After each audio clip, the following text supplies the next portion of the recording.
Hello अस्सलाम वालेकुम students, welcome one second in physics class. उम्मीद है आप सब बिल्कुल खैरियत से होंगे। तो बच्चों, आज की क्लास हम स्टार्ट करेंगे क्लास मैट्रिक फिजिक्स के चैप्टर नंबर 9 सिंपल मशीन के लेक्चर नंबर 4 से। और आज का हमारा जो टॉपिक है बच्चों वो screw jack wheel and axle. तो बच्चों, जैसा कि आपको यहाँ पे लिखा हुआ नज़र आ रहा है, स्क्रू से पहले 5, मतलब ये हम सिंपल मशीन के इस चैप्टर के अंदर 7 मशीन जो हमने डिस्कस करनी है उसमें से 4 मशीन हम ऑलरेडी डिस्कस कर चुके हैं। और आज की क्लास जो हम स्टार्ट करेंगे वो 5th मशीन से स्टार्ट करेंगे, विच इज स्क्रू। और बच्चों, इससे प्रीवियस लेक्चर में लेक्चर नंबर 3 में हमने 4th सिंपल मशीन डिस्कस की थी, विच इज इंक्लाइन प्लेन। और इंक्लाइन प्लेन बेटा मोस्ट इंपॉर्टेंट टॉपिक है बोर्ड एग्जाम्स के लिए, तो वो हम डिस्कस कर चुके हैं। उसके हमने डेफिनेशन भी लिख ली है इंक्लाइन प्लेन की लास्ट क्लास में, लास्ट वीडियो में। और उसके अंदर हमने लास्ट लेक्चर में इंक्लाइन प्लेन का मैकेनिकल एडवांटेज ड्राइव किया, जो कि पेपर के लिहाज से, लॉन्ग क्वेश्चन के लिहाज से मोस्ट इंपॉर्टेंट डेरिवेशन है। ठीक है बच्चों, अगर आपने वो वीडियो नहीं देखी है तो पहले वो लेक्चर ले लें इंक्लाइन प्लेन का, क्योंकि मोस्ट इंपॉर्टेंट टॉपिक है। उसके बाद फिर ये क्लास जो है वो स्टार्ट करिएगा। तो बच्चों, जल्दी से रजिस्टर्स वगैरह ओपन कर लें और हेडिंग डाल दें 5th मशीन की, विच इज स्क्रू। ठीक है, तो बच्चों स्क्रू क्या है, आज की क्लास हम स्टार्ट करने जा रहे हैं स्क्रू से। तो स्क्रू क्या है बच्चों, तो स्क्रू की अगर हम बात करें कि ऐसी सिंपल मशीन है, ऐसी डिवाइस जो कि 2 कॉम्प्लिकेटेड पार्ट्स ऑफ मशीन को ज्वाइन करती है। ठीक है, कोई भी 2 पार्ट्स को ज्वाइन करने के लिए जो हम डिवाइस यूज करते हैं विच इज स्क्रू। तो आपने देखा होगा कि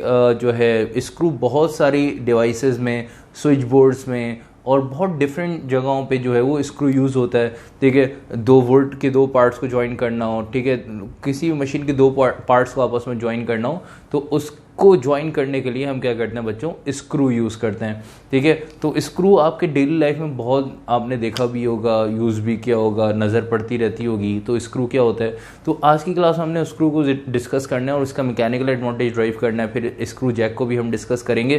ठीक है, स्क्रू और स्क्रू जैक का एक ही मैकेनिकल एडवांटेज है। फिर हम व्हील एंड एक्सेल पे आ जाएंगे बच्चों। ठीक है, तो बच्चों अगर हम बात करते हैं स्क्रू की, तो सबसे पहले मैं यहाँ पे बनाने जा रहा हूँ स्क्रू की डायग्राम। आप लोग भी साथ साथ बनाएंगे डायग्राम के बाद फिर हम लिखेंगे डेफिनेशन, फिर इसका जो है मैकेनिकल एडवांटेज ड्राइव करेंगे। ठीक है, तो अगर हम यहाँ पे बात करते हैं स्क्रू की डायग्राम की,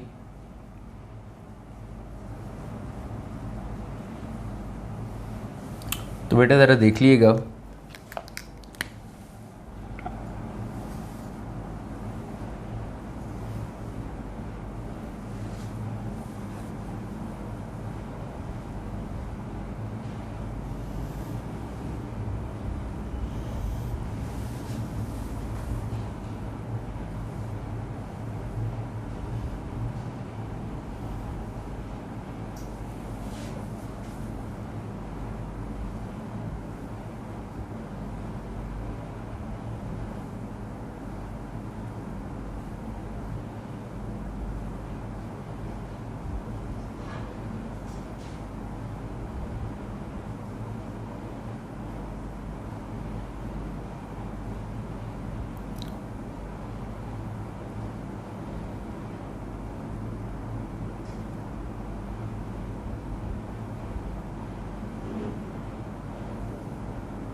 अच्छा बेटा, तो ये आपके पास एक आ गया स्क्रू। ठीक है, आपने स्क्रू जो है अपनी डेली लाइफ में काफ़ी स्क्रू देखे होंगे।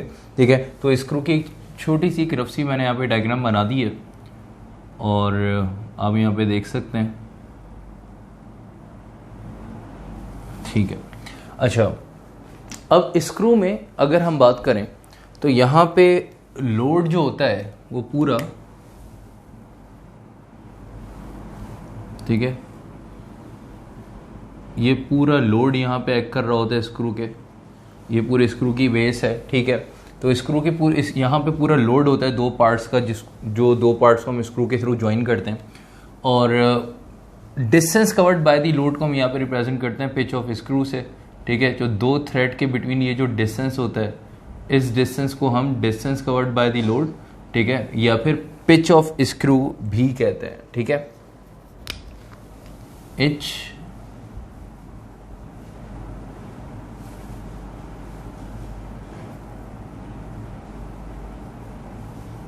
Pitch of screw. ठीक है, तो distance covered by the load को हम स्मॉल एच या पिच ऑफ स्क्रू से भी रिप्रेजेंट करते हैं। और अगर हम बच्चों एफर्ट की बात करें तो एफर्ट जो है स्क्रू के हेड पे स्क्रू ड्राइवर से, स्क्रू को जो हम टाइट करते हैं, ठीक है, स्क्रू को हम स्क्रू ड्राइवर जो है उससे यूज़ करते हैं, स्क्रू ड्राइवर जो है उससे टाइट करते हैं। तो स्क्रू ड्राइवर, ठीक है, यहाँ पे हम एफर्ट जो है वो अप्लाई करता है। तो एफर्ट को हम यहाँ पे किससे रिप्रेजेंट कर रहे हैं बेटा? पी से रिप्रेजेंट कर रहे हैं, ठीक है। और एफर्ट की वजह से जो डिस्टेंस कवर होगा, अच्छा, एफर्ट की वजह से जो डिस्टेंस कवर होगा पूरा, तो यहाँ पे जो एफर्ट लग रही है थ्रू स्क्रू ड्राइवर, उसकी वजह से स्क्रू जो पूरा डिस्टेंस कवर कर रहा है वो सर्कुलर ट्रैक में कवर कर रहा है। और जो सर्कुलर ट्रैक में जो डिस्टेंस कवर हो रहा है, सर्कुलर पाथ में, सर्कुलर ट्रैक में जो डिस्टेंस कवर हो रहा है, वो distance basically circumference of circle के बराबर होता है। और सरकमफेरेंस ऑफ सर्कल यहाँ पे किसके बराबर बेटा? 2πr के, ठीक है। तो जो सर्कुलर ट्रैक में एफर्ट की वजह से जो स्क्रू डिस्टेंस कवर करेगा, एफर्ट की वजह से स्क्रू जो डिस्टेंस कवर करेगा वो एक सर्कुलर ट्रैक में करेगा। और जो सर्कुलर ट्रैक में जो डिस्टेंस कवर होगा, ठीक है, तो वो किसके बराबर है बेटा? Circumference of circle. Circumference of circle बराबर होता है किसके? 2πr के। और एफर्ट की वजह से डिस्टेंस कवर हो रहा है, इस वजह से इसको हम यहाँ पे, अच्छा, इसके जो इसका रेडियस होगा स्क्रू के हेड का, ठीक है, उसको हम यहाँ पे डी से रिप्रेजेंट कर देंगे, क्योंकि इससे पहले हम पढ़ के आए कि distance covered by the effort जो है उसको हम डी से रिप्रेजेंट करते हैं। तो इस वजह से हमने यहाँ पे क्या करा, ये जो हेड जो होता है स्क्रू का एक सर्कुलर जो है वो शेप में होता है, ठीक है, तो उसके जो रेडियस को हमने यहाँ पे किससे रिप्रेजेंट कर दिया बेटे? स्मॉल डी से। इसके रेडियस को हमने स्मॉल डी से रिप्रेजेंट किया है। तो ये जो सरकमफेरेंस ऑफ सर्कल का जो हमने फॉर्मूला बनाया है, ठीक है, कि भाई यहाँ पे जो एफर्ट की वजह से जो डिस्टेंस कवर हो रहा है वो बेसिकली सरकमफेरेंस ऑफ सर्कल के बराबर है, और वो बराबर है 2πr के। अब वो 2πr किस में कन्वर्ट हो जाएगा बेटा? 2πd में, ठीक है, किस में कन्वर्ट हो गया? 2πd में। तो इसका मतलब distance covered by the effort किसके बराबर बेटा? 2πd के। और लोड यहाँ पे W और distance covered by the load हम यहाँ पे पिच ऑफ स्क्रू मतलब स्मॉल h से इसको रिप्रेजेंट करेंगे। Pitch of screw the distance between two consecutive thread of a screw, ठीक है, the distance between two consecutive thread of a screw is called as pitch of screw. तो pitch of screw क्या है कि जो threading हुई होती है, ठीक है, ये जो एक बार है स्क्रू की, इसमें जो थ्रेडिंग हुई होती है, तो दो थ्रेड के बिटवीन का जो डिस्टेंस होता है वो डिस्टेंस कहलाता है पिच ऑफ स्क्रू। और लोड जो डिस्टेंस कवर करेगा वो क्या है? पिच ऑफ स्क्रू, मतलब वो distance covered by the load जो है स्मॉल एच है, पिच ऑफ स्क्रू है, ठीक है। और एफर्ट पी है, ठीक है, एफर्ट किस पे लग रही है? स्क्रू के हेड पे, जिसकी वजह से स्क्रू जो है डिस्टेंस कवर कर रहा है। तो स्क्रू का हेड का जो रेडियस है, ठीक है, उसको हमने किससे रिप्रेजेंट कर दिया बेटे? स्मॉल डी से। तो इस वजह से distance covered by the effort basically circumference of circle है, सरकमफेरेंस ऑफ सर्कल बराबर होता है 2πr के, और रेडियस को हमने स्मॉल डी से रिप्रेजेंट किया हुआ है, इस वजह से 2πr किस में कन्वर्ट हो गया बेटा? 2πd में कन्वर्ट हो गया। तो in short distance covered by the effort क्या हो गया आपके पास? 2πd, और लोड और distance covered by the load आपके पास हो गया h। ये सारी चीजें क्यों हम डिटेल में डिस्कस कर रहे हैं डायग्राम के अंदर? Load distance covered by the load, effort distance covered by the effort, ताकि आगे जाके इसका मैकेनिकल एडवांटेज ड्राइव करने में आप लोगों को आसानी हो, ठीक है बच्चों। तो अब जल्दी से काम ही करें, डायग्राम आप लोगों ने आई होप बना ली होगी। तो डेफिनेशन की हेडिंग डाल के, ठीक है, स्क्रू की डेफिनेशन लिख लिएगा जल्दी से। तो स्क्रू की डेफिनेशन बेटा लिखना स्टार्ट करें।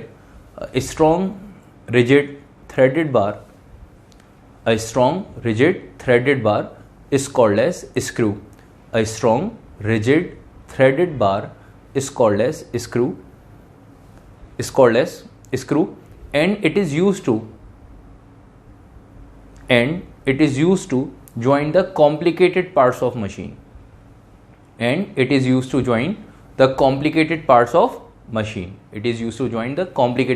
machine. यहाँ तक आके स्क्रू की डेफिनेशन कंप्लीट हो गई है। अब हम जा रहे हैं स्क्रू का मैकेनिकल एडवांटेज ड्राइव करने के लिए।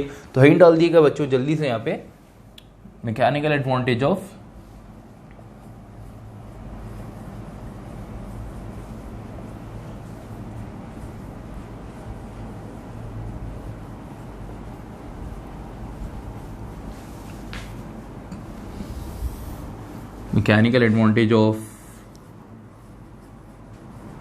screw and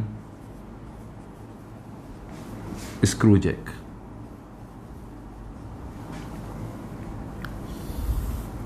अच्छा बेटा, स्क्रू और स्क्रू जैक का मैकेनिकल एडवांटेज एक ही है, तो इस वजह से हम एक ही मैकेनिकल एडवांटेज ड्राइव करेंगे, स्क्रू जैक का। स्क्रू जैक के बारे में हम आगे जाके इसकी डेफिनेशन में लिखवा दूंगा। मैकेनिकल एडवांटेज के बाद स्क्रू जैक आपने देखा होगा क्या होता है कि ऐसी डिवाइस जिससे हम हैवी व्हीकल जो है हैवी लोड को लिफ्ट करते हैं, ठीक है। आपने देखा होगा कि स्क्रू जैक जो है वो कहाँ यूज़ होता है, तो कार वगैरह को लिफ्ट करने के लिए। सुबह सुबह स्कूल के लिए निकले घर से बाहर, अब्बा जी ने देखा गाड़ी का टायर पंचर है, बोला कि भाई वेट करो क्योंकि सुबह सुबह मैकेनिक नहीं मिलेगा। अब्बा जी ने डिग्गी से जो है वो जो है क्या निकाला भाई, स्क्रू जैक निकाला और जो है उसको घुमाते रहे, कार लिफ्ट करते हुए एक साइड से ऊपर गई, टायर जो है वो चेंज किया, स्टेपनी लगाई और उसके बाद जो है वो स्क्रू जैक निकाल के रख दिया। तो आपने देखा कि एक डिवाइस, एक मशीन निकाली जो एक जिसके अंदर एक रॉड है, इसको घुमा रहे हैं, ठीक है, नट एंड बोल्ट पे वर्क करती है, ठीक है, और उससे कार लिफ्ट हुई, स्टेपनी जो है वो लगाई, कार टायर चेंज किया और फिर वो रख दी। तो स्क्रू जैक एक डिवाइस जिससे जो है वो कार या हैवी व्हीकल जो है वो लिफ्ट होती हैं, ठीक है, लोड जिससे जो है वो लिफ्ट करते हैं और नट एंड बोल्ट पे वर्क करती है, ठीक है। तो स्क्रू और स्क्रू जैक जो है क्योंकि दोनों जो है वो नट पे स्क्रू पे वर्क करते हैं, ठीक है, बोल्ट पे वर्क हो रहा होता है, तो इस वजह से जो है इनका मैकेनिकल एडवांटेज जो है वो सेम है। इस तो हैंड ऑल दी का mechanical advantage of screw and screw jack. उसके बाद बेटा मैकेनिकल एडवांटेज का पैटर्न आपको पता है, हमने प्रीवियस क्लासेस में जिस पैटर्न पे प्रीवियस डिवाइसेस के मैकेनिकल एडवांटेज जो है वो ड्राइव किए थे, स्क्रू जैक का भी मैकेनिकल एडवांटेज उसी पैटर्न पे ड्राइव करेंगे। तो सबसे पहले यहाँ पे हमने रेफरेंस दे देना है for an ideal machine.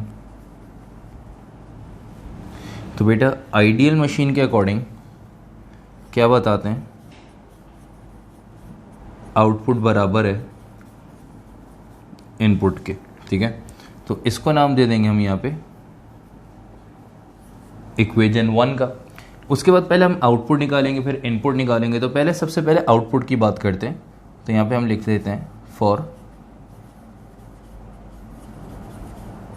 Output equals to question mark. तो आउटपुट कैलकुलेट करना है तो उसके लिए हम आउटपुट का फॉर्मूला यहाँ पे बनाएंगे कि आउटपुट जो है वो बराबर है किसके,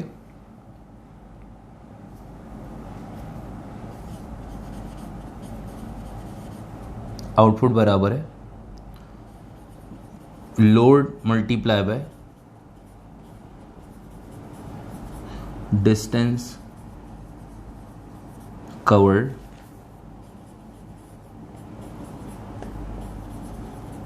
बाय द लोड, ठीक है। तो आउटपुट का फॉर्मूला इससे पहले भी हमने पढ़ा, यहाँ पे आज दोबारा पढ़ लिया कि आउटपुट बराबर होता है किसके बेटा, load multiply by distance covered by the load, या लोड आर्म भी आप कह सकते हैं।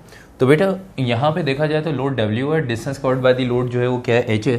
तो यहाँ पे आउटपुट का हमारे पास इजीली फॉर्मूला बन जाएगा, इनको सिंबल में लिख लेते हैं। तो आउटपुट हमारे पास आ जाएगा, लोड जो है वो है W और distance covered by the load जो है वो H है। तो आउटपुट का हमने यहाँ पे फॉर्मूला बना लिया, output equals to W multiply by H, ठीक है बेटा। तो ये आपके पास आउटपुट की वैल्यू हो गई। अब हम चलते हैं इनपुट जो है वो कैलकुलेट करते हैं, इनपुट की वैल्यू, और फिर उसके बाद आउटपुट और इनपुट को इस इक्वेशन 1 में पुट कर देंगे। तो आउटपुट के बाद हम इनपुट कैलकुलेट करने जा रहे हैं, तो यहाँ पे वर्डिंग लिख देंगे for input equal to question mark. और इनपुट का हम फॉर्मूला बनाएंगे बच्चों, इनपुट का फॉर्मूला क्या है, input equals to effort multiply by distance covered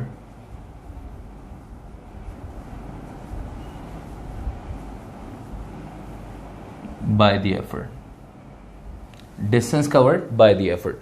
अगर हम यहाँ पे देखें तो एफर्ट जो है वो बेटा P है और distance covered by the effort हमने डिस्कस किया 2πd है। तो यहाँ पे वैल्यू पुट कर देते हैं, तो इनपुट की वैल्यू आ जाएगी कि भाई input equals to effort P multiply bye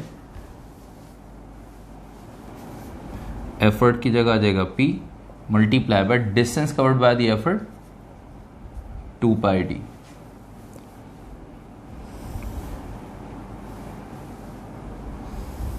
ठीक है भाई, तो ये आपके पास इनपुट की वैल्यू आ गई। तो आउटपुट और इनपुट हमने बेटा कैलकुलेट कर ली है वैल्यूज। तो आउटपुट की वैल्यू आ गई है, इनपुट की वैल्यू आ गई है, इन दोनों वैल्यू को उठा के हमने क्या पुट करना है इक्वेशन नंबर 1 में। तो यहाँ पे वर्डिंग लिख देंगे कि by putting the above values in equation 1, ठीक है। तो इन दोनों वैल्यूज़ को इक्वेजन 1 में पुट करने जा रहे हैं। इक्वेजन 1 पहले लिख लेते हैं कि भाई इक्वेजन 1 क्या है। इक्वेजन 1 है आउटपुट इक्वल्स टू इनपुट, ठीक है। इक्वेजन 1 है बेटा output equals to input. Output की जगह आउटपुट की वैल्यू आ जाएगी W मल्टीप्लाई बाय H, और इनपुट की जगह इनपुट की वैल्यू आ जाएगी P मल्टीप्लाई बाय 2πD, ठीक है। अब आपको क्या करना है, मैकेनिकल एडवांटेज आप ड्राइव करने जा रहे हैं, तो आपको एक चीज़ पता है कि भाई मैकेनिकल एडवांटेज जो है वो बराबर होता है किसके, लोड और एफर्ट के रेशो के, ठीक है। तो मैकेनिकल एडवांटेज बराबर है W/P के। तो W/P का रेशो बनाना है, तो बच्चे आप ज़रा देख सकते हैं कि P मल्टीप्लाई हो रहा है, नीचे आके क्या हो जाएगा, डिवाइड हो जाएगा, और H यहाँ पे क्या हो रहा है, मल्टीप्लाई, यहाँ पे नीचे जाके डिवाइड हो जाएगा। क्रॉस मल्टीप्लाई करा देंगे, अब ये समझ लें P को नीचे ले आएंगे और H को दूसरी तरफ ले जाएंगे, तो जब P नीचे जाके डिवाइड होगा W से, तो रिलेशन बन जाएगा W/P equals to 2πD/H, 2πD/H। और W/P किसके बराबर है बेटा, MA के, तो यहाँ पे W/P की जगह आ जाएगा MA इक्वल्स टू और 2πD/H एज इट इज, ठीक है। और यहाँ तक आपने मैकेनिकल एडवांटेज ड्राइव कर लिया स्क्रू और स्क्रू जैक का, ठीक है। आई होप आपको ये कॉन्सेप्ट अच्छे से समझ में आ गया होगा, और मैकेनिकल एडवांटेज हमने कैसे ड्राइव किया ये भी आपको बात समझ में आ गई होगी, ठीक है बच्चों। अच्छा, ये जो इनपुट और आउटपुट की वैल्यू अलग से कैलकुलेट करते हैं, ठीक है, अपने जहन में रखिएगा, क्योंकि आगे जाके न्यूमेरिकल में यही वैल्यूज़ यूज़ होंगी, ठीक है, एफिशिएंसी कैलकुलेट करने के लिए, ठीक है, ताकि जो है वो आप लोगों को फिर आगे जब न्यूमेरिकल में फार्मूलाज ये वैल्यूज़ पुट करके सॉल्व करें तो आप लोगों को तब वहाँ पे कोई प्रॉब्लम ना हो।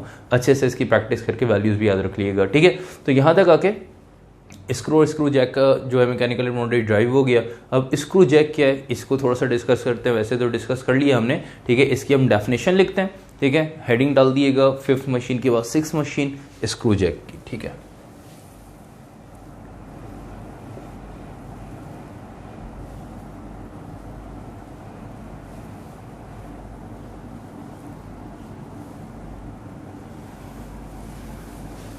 स्क्रू जैक की बेटा जल्दी से हेडिंग डाल दें, ठीक है। तो स्क्रू जैक हमने अभी डिस्कस किया कि एक ऐसी डिवाइस, एक ऐसी मशीन, ठीक है, जो कि लोड, जो व्हीकल को लिफ्ट करने के लिए यूज़ होती है। आपने देखा होगा गाड़ी ड्राइव कर रहे हैं, गाड़ी जो है वो टायर जो है वो पंक्चर हो गया, तो उसमें क्या हुआ, टायर पंक्चर होने पे एक गाड़ी से जो है वो गाड़ी के बैक से जो है वो एक डिवाइस निकाली, एक मशीन निकाली, जो कि एक स्क्रू जैक जिसको हम कहते हैं कि रॉड उसके साथ होती है, ठीक है। उसको मूव कराते हैं, घुमाते हैं, और कार का जो है वो कार एक साइड से लिफ्ट करती है, स्टेपनी लगाते हैं, टायर जो है वो चेंज करते हैं, ठीक है। तो फिर वो डिवाइस जो है वो वापस निकाल के रख देते हैं। वो जो डिवाइस है, वो जो मशीन है, उस मशीन को हम क्या नाम देते हैं बच्चों, स्क्रू जैक का नाम देते हैं। तो स्क्रू जैक कार को, व्हीकल को लिफ्ट करने के लिए, लोड को लिफ्ट करने के लिए जो डिवाइस हम यूज़ करते हैं वो बेसिकली कौन सी डिवाइस है, स्क्रू जैक। अच्छा, मॉडर्न वर्ल्ड में अगर हम देखें तो अब ना हाइड्रोलिक जैक्स बेसिकली यूज़ होते हैं, ठीक है, जो कि आपने देखा होगा मैकेनिक्स के पास भी होती है। नॉर्मली गाड़ियों में भी आ रहे हैं हाइड्रोलिक जैक्स, लेकिन स्क्रू जैक क्योंकि हम यहाँ पे पढ़ रहे हैं तो इस वजह से हाइड्रोलिक जैक का अभी हम यहाँ पे कोई जिक्र नहीं करेंगे। तो स्क्रू जैक का मैकेनिकल एडवांटेज सेम है, बस जल्दी से इन डाल दें इसकी डेफिनेशन की, ठीक है। आइयो आप लोगों ने डाल दी होगी, और इसकी डेफिनेशन स्क्रू जैक की लिखना स्टार्ट करें।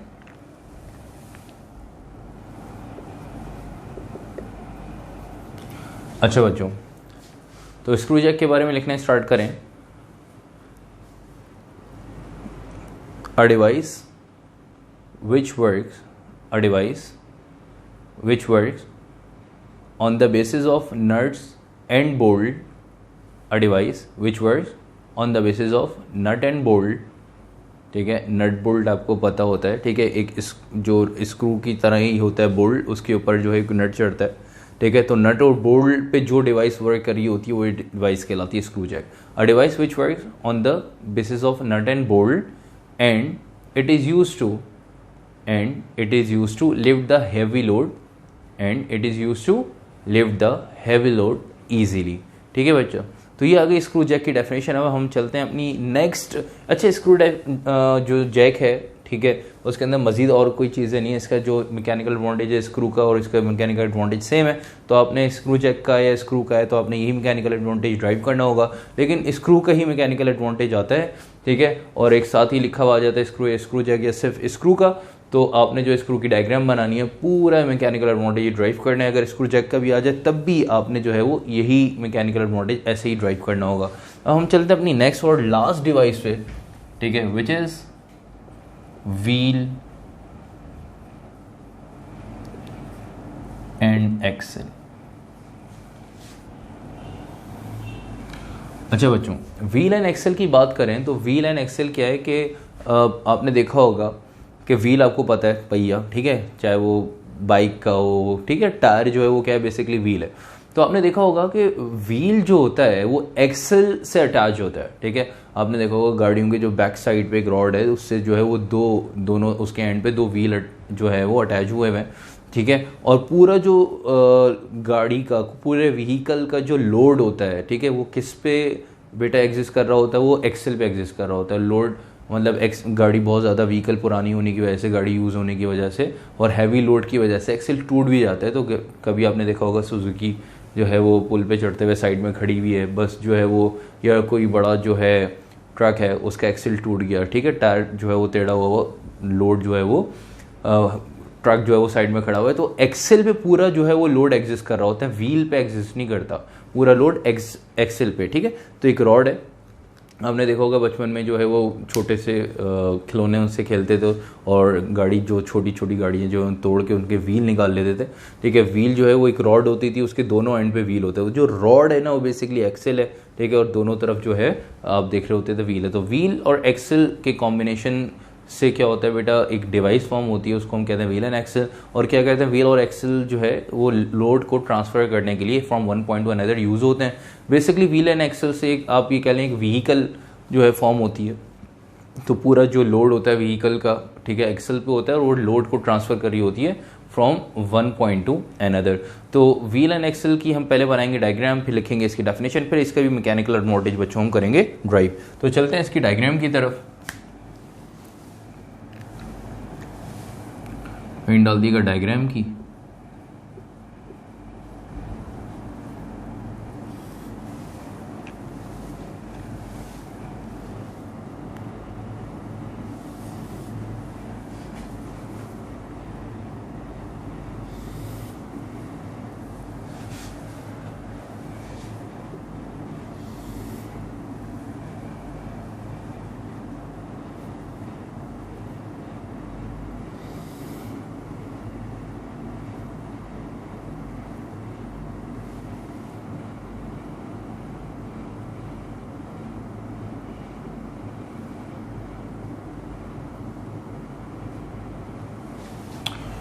अच्छा बेटा,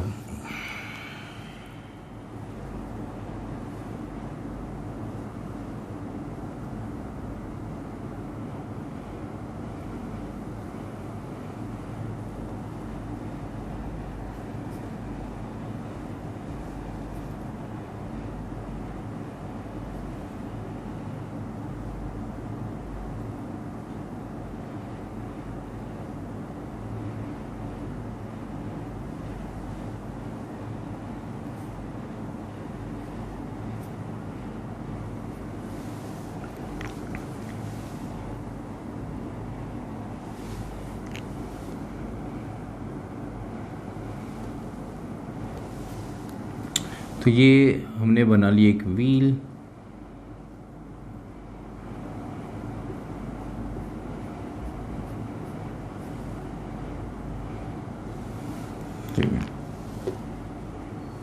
और ये है एक्सेल। तो व्हील और एक्सेल के कॉम्बिनेशन में एक डिवाइस फॉर्म हमने कर ली है। तो पूरा लोड जो है इसका यहाँ पे एग्जिस्ट कर रहा होता है और एफर्ट जो है बच्चों यहाँ लगती है, ठीक है। एफर्ट कहाँ लग रही होती है, व्हील पे, ठीक है, और एक्सेल पे पूरा लोड एग्जिस्ट करता है और दोनों सर्कुलर, व्हील भी सर्कुलर है, ठीक है, और ये शाफ्ट भी हमारी जो एक्सेल है ये भी एक सर्कुलर शाफ्ट है। तो ये जो सर्कुलर शाफ्ट है इसके रेडियस को स्मॉल आर से और व्हील के जो रेडियस है उसको हम यहाँ पे कैपिटल आर से रिप्रेजेंट कर देते हैं। व्हील के रेडियस को कैपिटल आर से, ठीक है, और इस शाफ्ट के रेडियस को, ठीक है, इस शाफ्ट की सर्कुलर शाफ्ट है तो इसके रेडियस को स्मॉल आर से रिप्रेजेंट कर देते हैं। तो बेटा एफर्ट की वजह से जो डिस्टेंस कवर होगा, ठीक है, वो सर्कमफेरेंस ऑफ सर्कल है, वो बराबर है 2 पाई कैपिटल आर के, ठीक है। एक्चुअली सर्कमफेरेंस ऑफ सर्कल बराबर होता है 2 पाई आर के, क्योंकि यहाँ पे एफर्ट जो लग रही है व्हील पे, और व्हील के रेडियस को आपने कैपिटल आर से रिप्रेजेंट किया हुआ है, तो इस वजह से यहाँ पे सर्कमफेरेंस ऑफ सर्कल को हमने यहाँ पे कैपिटल आर से रिप्रेजेंट कर दिया, तो 2 pi capital R distance covered by the effort बन गया आपके पास। और व्हील के जो रेडियस को स्मॉल आर से रिप्रेजेंट किया हुआ है, इस वजह से जब सर्कुलर शाफ्ट जो है मूव करेगी तो वो भी सर्कुलर ट्रैक में मूव करेगी, कि जब वो सर्कुलर ट्रैक में मूव करेगी तो लोड जो है जो डिस्टेंस कवर करेगा, ठीक है, वो distance basically circumference of circle के बराबर है, और वो बराबर है बेटा किसके, 2 पाई आर के। और इस सर्कमफेरेंस ऑफ सर्कल को हमने 2 पाई स्मॉल आर से रिप्रेजेंट किया है, क्योंकि सर्कुलर शाफ्ट जो है इसके रेडियस को आपने स्मॉल आर से रिप्रेजेंट किया था, तो लोड का जो distance covered by the load है, ठीक है, जो कि सर्कमफेरेंस ऑफ सर्कल है, उसको 2 पाई स्मॉल आर ही रहने दिया क्योंकि उसका रेडियस स्मॉल आर है।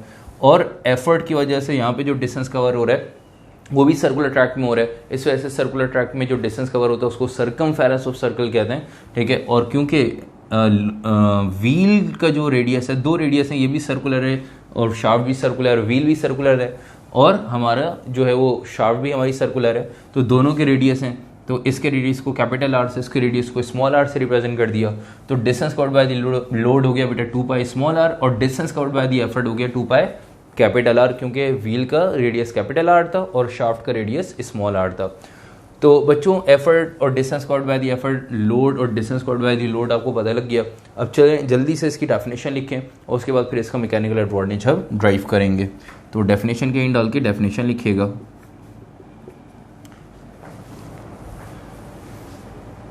when a wheel is fixed from midpoint with a circular shaft, when a wheel is fixed from midpoint with the circular shaft, then this arrangement then this combination, ठीक है, then this arrangement या this combination is known as wheel and axle, full stop. This device is used to transfer the load from one point to another. तो बच्चों यहाँ तक आके definition complete हो गई है इसकी। आपने देखा होगा कि हर डिवाइस के साथ मैंने उसका यूज़ लिखवाया है, तो आपके पास पेपर में अलग से यूज़ भी अगर आपके पास एमसीक्यू में पूछे जा सकते हैं तो आप इजीली लिख सकते हैं, ठीक है। तो डायग्राम और डेफिनेशन के बाद हम चलते हैं इसके मैकेनिकल एडवांटेज की तरफ। तो जल्दी से बच्चों हैंड डाल दिएगा।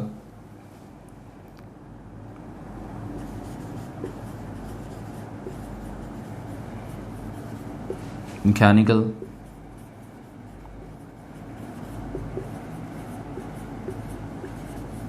Advantage of wheel and axle.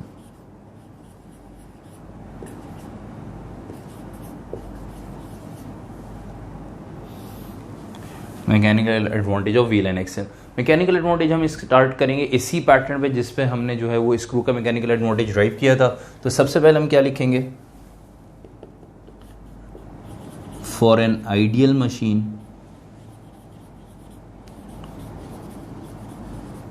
और आइडियल मशीन के अकॉर्डिंग आपको पता है आउटपुट बराबर है बच्चों किसके, इनपुट के। तो आइडियल मशीन की इक्वेशन लिख दी,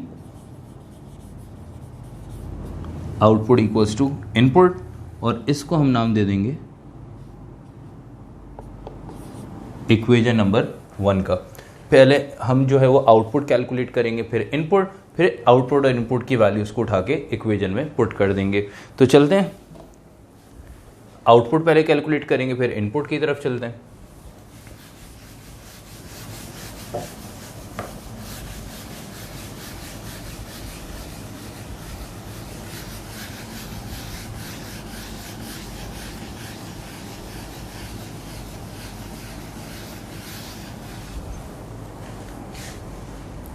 आई होप ये कॉपी कर लिया होगा आप लोगों ने।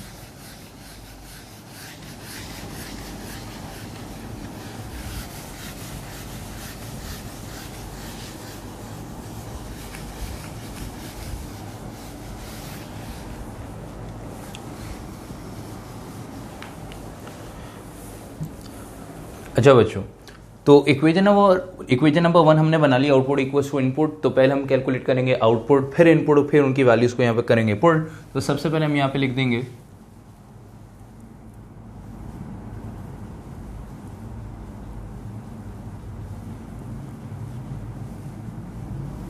For output equals to question mark. तो बच्चों आप लोग को पता है आउटपुट का फॉर्मूला क्या होता है, load multiply by distance covered by the load. तो सबसे पहले हम यहाँ पे आउटपुट का फॉर्मूला बना लेंगे,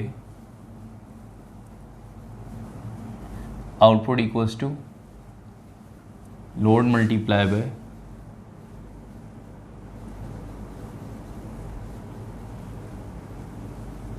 distance covered by the load. तो अगर हम यहाँ पे देखें, लोड जो है वो हमारे पास है W और distance covered by the load जो है वो है हमारे पास 2 पाई स्मॉल r। तो हम यहाँ पे लिख लेंगे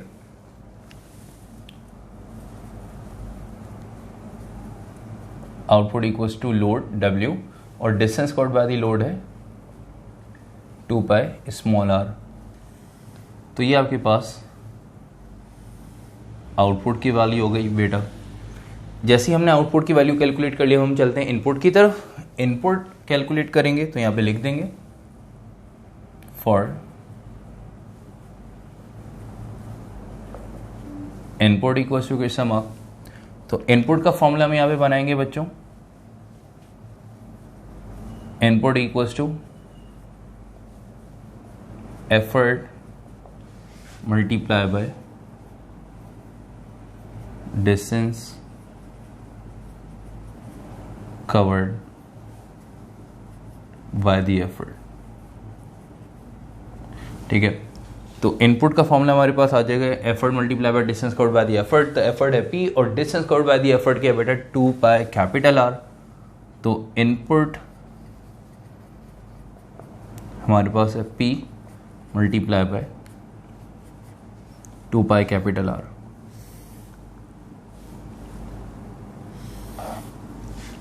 तो हमारे पास इनपुट की वैल्यू आ गई। अब ये आउटपुट और इनपुट, ये जो हमने वैल्यू कैलकुलेट की, इसको कहां पुट करेंगे बच्चों, इक्वेशन 1 में। तो यहां पे वर्डिंग लिख देंगे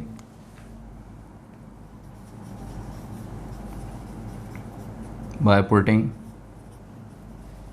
the above values in equation 1। Equation 1 क्या है पहले लिख लेते हैं, equation number 1 output equals to input. तो बेटा आउटपुट की जगह आउटपुट की वैल्यू लिख लेते हैं। आउटपुट की वैल्यू क्या है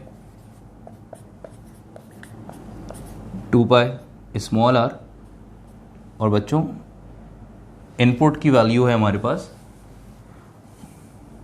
P multiply bye 2 pi capital R। अब क्या करेंगे, हमें पता है जो मैकेनिकल एडवांटेज है बेटा, ये बराबर है किसके, W अपॉन P के। तो W अपॉन P के मैकेनिकल एडवांटेज बराबर है। तो लोड यहाँ पे W एज इट इज है, तो P मल्टीप्लाई हो रहा है, नीचे जाके क्या हो जाएगा बेटा यहाँ पे डिवाइड, और ये 2 पाई स्मॉल r जो है वो नीचे जाके 2 पाई कैपिटल R से डिवाइड हो जाएगा। तो रिलेशन बन जाएगा W upon P equals to, यहाँ पे ऊपर है 2 पाई कैपिटल R पहले से, और नीचे जो 2 पाई स्मॉल r नीचे जाके डिवाइड हो जाएगा।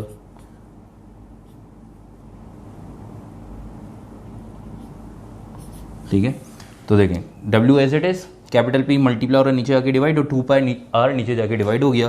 तो 2 pi capital R divide by 2 pi small r। तो W अपॉन P बराबर है 2 pi capital R upon 2 pi small r।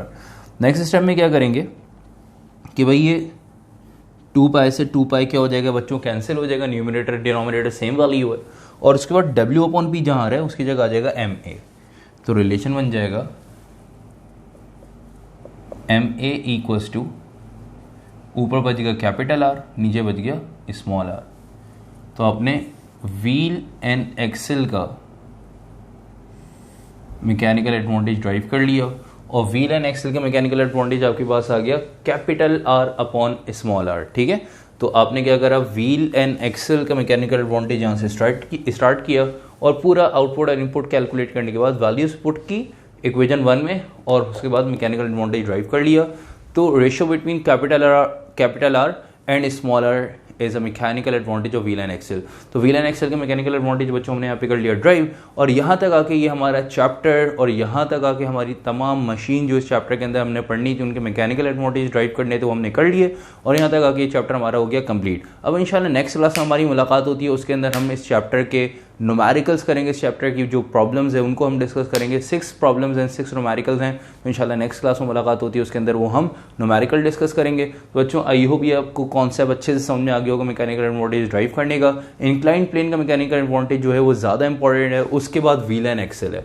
तो इस चैप्टर के अंदर जो आपके पास 7 मशीन के जो 5 मैकेनिकल एडवांटेजेस हैं उसके अंदर wheel and axle second number पे, पहले जो है इंपॉर्टेंट है इंक्लाइन प्लेन का मैकेनिकल एडवांटेज। ठीक है, उसके बाद जो है व्हील एंड एक्सेल, इनमें से कोई एक मैकेनिकल एडवांटेज आपके पास लॉन्ग में आ सकता है। ठीक है, तो इंक्लाइन प्लेन के मैकेनिकल एडवांटेज के ज़्यादा चांसेस हैं। ठीक है बच्चों, तो अगर आप लोग जो है वो अब तक आप लोगों ने वीडियो लाइक नहीं की तो ज़रूर लाइक करें, चैनल को लाजमी सब्सक्राइब करें। तो बच्चों इंशाल्लाह नेक्स्ट क्लास में मुलाकात होती है। आज की क्लास को हम एंड करते हैं, और आज की क्लास में हमने चैप्टर जो है वो 9 एंड कर दिया। नेक्स्ट क्लास में न्यूमेरिकल्स करेंगे और पूरा चैप्टर जो हमारा हो जाएगा कंप्लीट। ठीक है, तो नेक्स्ट क्लास में बच्चों मुलाकात होती है। अपना तब तक के लिए ख्याल रखिएगा, दुआओं में याद रखिएगा। टेक केयर, अल्लाह हाफिज़।